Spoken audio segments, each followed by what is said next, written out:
नमस्कार, मैं हूं विकास कुमार और आप देख रहे हैं bnews.live। हम अभी बिहार की राजनीति पे चर्चा करेंगे। सुबह का वक्त बहुत ही उतार चढ़ाव वाला रहा। ग्राफ की बात करें तो पहले एनडीए की बढ़त दिखती रही थी, जैसे एग्जिट पोल में भी दिखाया गया कि लगातार महागठबंधन सरकार बना रही थी।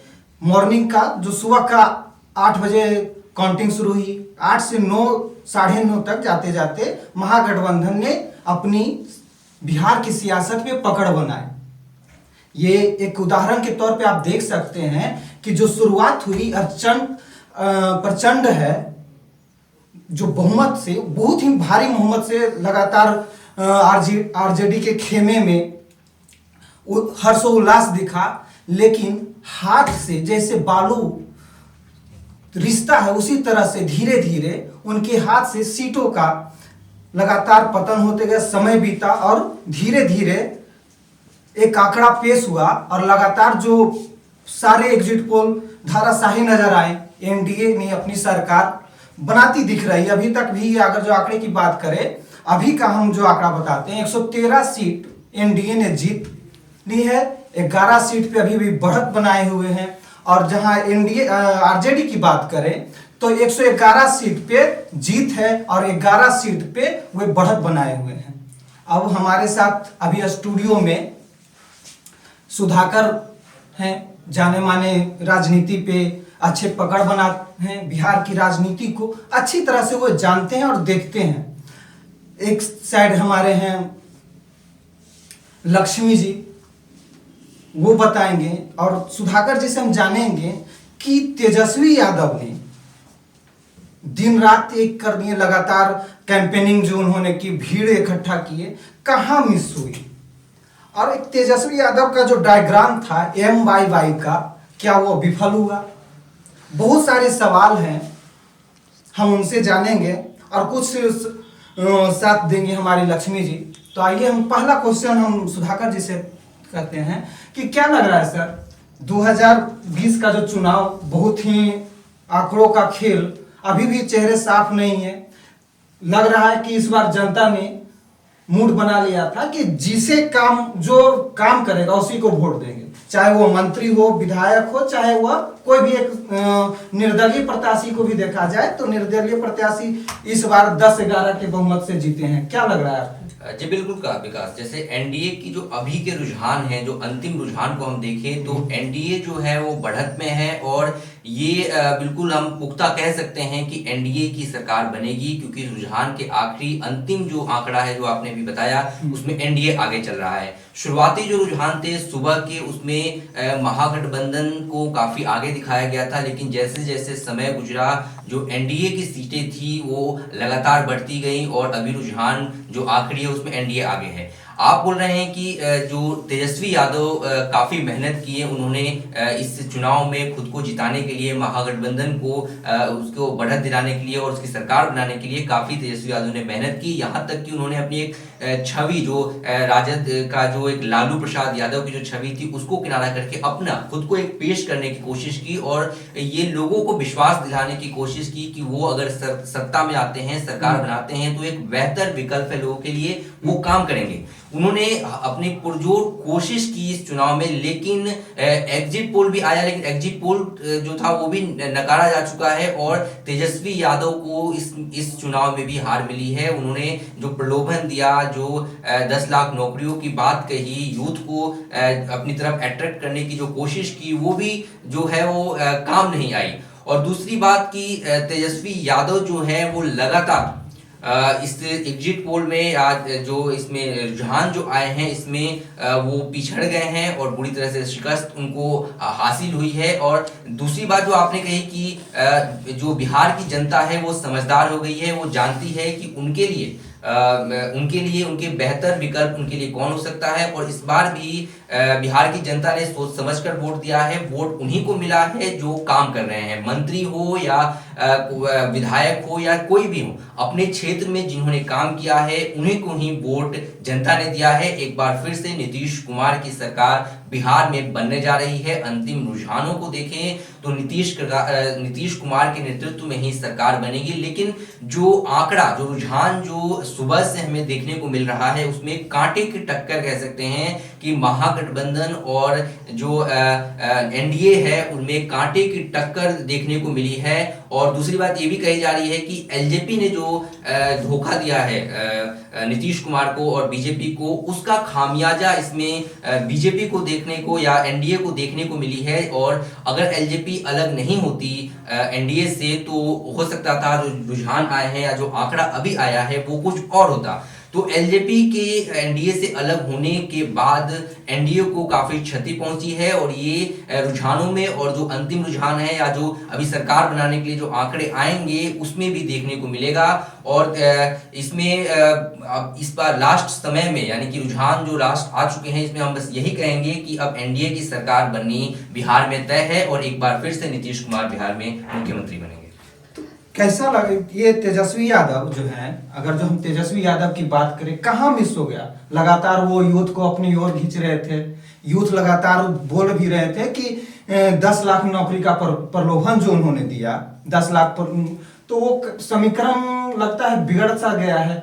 MYY का अगर जो हम समीकरण देखें, मुस्लिम, यादव और यूथ, ये 3 लोगों की वो समीकरण बनाए और लगातार जो इस समीकरण पे ही चल रहे थे, तो कहीं ना कहीं इस समीकरण को यहाँ पे टोक रहे हैं आपको। यहाँ पे एक बात कहना चाह रहे थे कि प्रधानमंत्री ने जो जंगल राज की बात कही थी वो उन्होंने, जो साइलेंट वोटर था वो तेजस्वी का वोट का था, तो यहाँ उनकी ये हार की वजह बन सकती है। और अभी हालांकि पूरी तरह से अब ये निश्चित परिणाम नहीं आया है, पासा कभी भी पलट सकता है। तो ये सबसे बड़ा आंकड़ा है कि अभी एनडीए 124 है और आरजेडी 111। तो ये जंगल राज वाली बात जो प्रधानमंत्री मोदी जी ने जो अपने भाषण में कही थी, वो कहीं ये कह सकते हैं कि वो कहीं ना कहीं तेजस्वी को हराने में कामयाब साबित हुई। देखिए, जंगल राज की जो स्थिति थी उस वक्त की यादें लोगों के जहन में अभी भी ताजा है। और ये जो भी वोट दिए हैं, जो भी वोटर्स जब वोट देने गए थे तो उनके जहन में राजद के जंगल राज का जो एक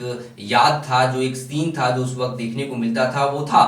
और इसी को देखकर उन्होंने वोट दिया है। जो अभी विकास हुआ है नीतीश सरकार में, जो नीतीश कुमार भी दावा करते हैं कि 7 निश्चय योजना है या जो भी है, लोगों ने वोट उसी को दिया है जिसने काम किया है। तो यही एक कारण है लोगों के वोट देने का, जिसका असर एनडीए की बढ़त को देखने को मिल रहा है। और जो छवि है, राजद की जो छवि है, आज भी आपराधिक छवि से जोड़ के देखा जाता है। और ये आपराधिक छवि ही जो है मुख्य कारण हो सकता है राजद के हारने का, क्योंकि एक कहावत है कि पल की गलतियों को सदियों तक सजा मिलती है।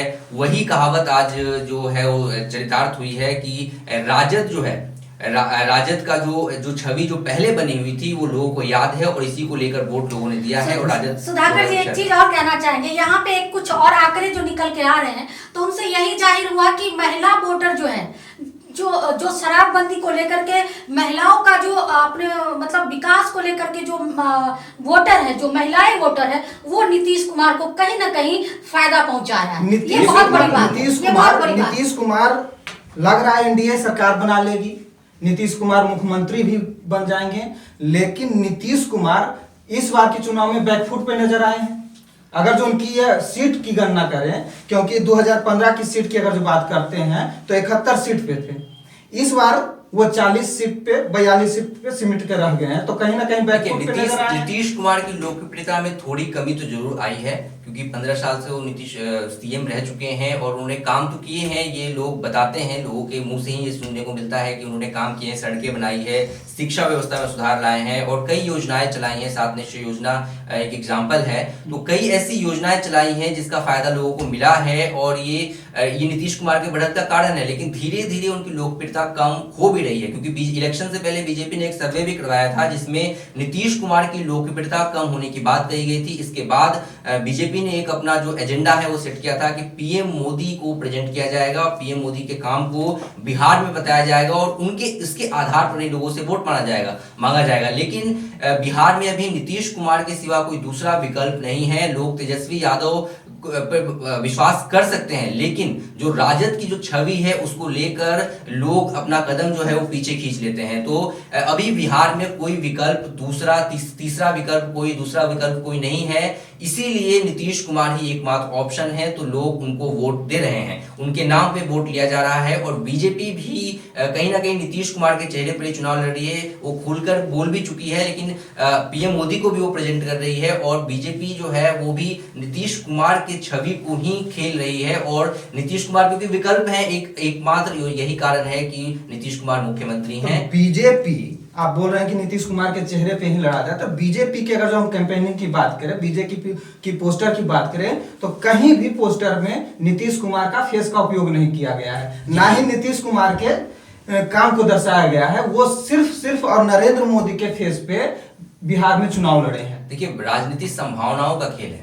बीजेपी तभी है जब जदयू है। अगर बीजेपी सरकार में अगर रहना है तो बीजेपी अगर जदयू को छोड़ देती है तो सरकार में नहीं रहेगी। क्योंकि अभी मैंने चेहरे की बात की तो नीतीश कुमार का कोई विकल्प बिहार में नहीं है। वो एक एकमात्र चेहरा है जिसको प्रेजेंट करके आप वोट ले सकते हैं। तो बीजेपी यही कर रही है।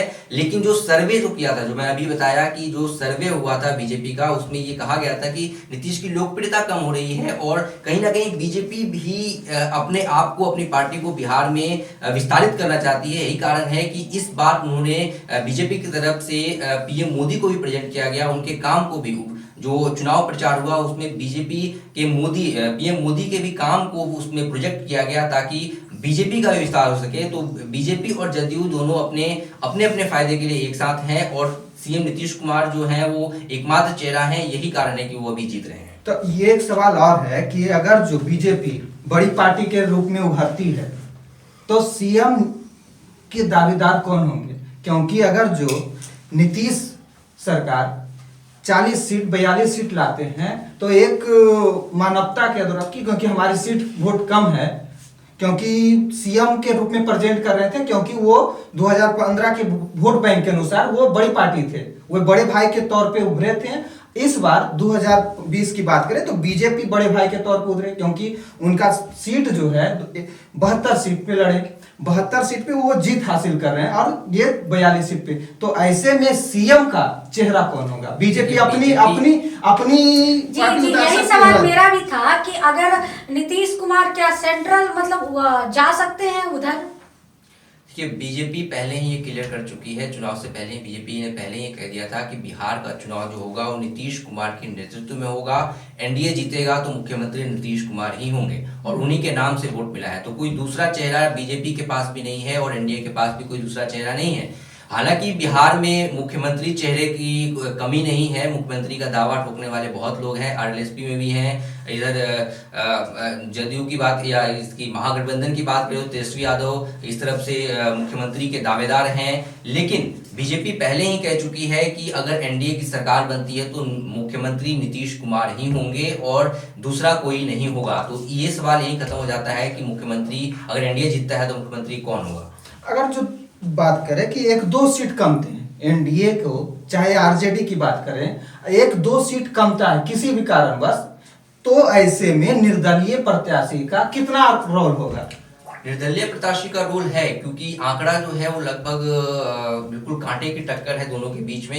निर्दलीय प्रत्याशी जो है वो अपना अहम रोल सरकार बनाने में कर सकते हैं, क्योंकि अभी तो रुझान है, अंतिम रुझान है, फाइनल कुछ देर बाद हो जाएगा। चुनाव आयोग ने भी कह दिया है कि अभी जो रिजल्ट है वो थोड़ा सा लेट आएगा, लेकिन अंतिम रुझान तो ये क्लियर कर देता है कि सरकार किसकी बनेगी। लेकिन थोड़ा सा जो आंकड़ा है यहाँ वहाँ हो सकता है। अभी 9:15 हुए हैं और एनडीए 116 सीट पे बढ़त बनाई हुई है, जीत हासिल की है, 10 सीट पे आगे चल रही है। आरजेडी की बात करें तो 101 सीट पे वो जीत हासिल की है और 9 सीट पे आगे बढ़ रही है। ऐसे तमाम खबरों के लिए बने रहिए हमारे साथ MVNews.live।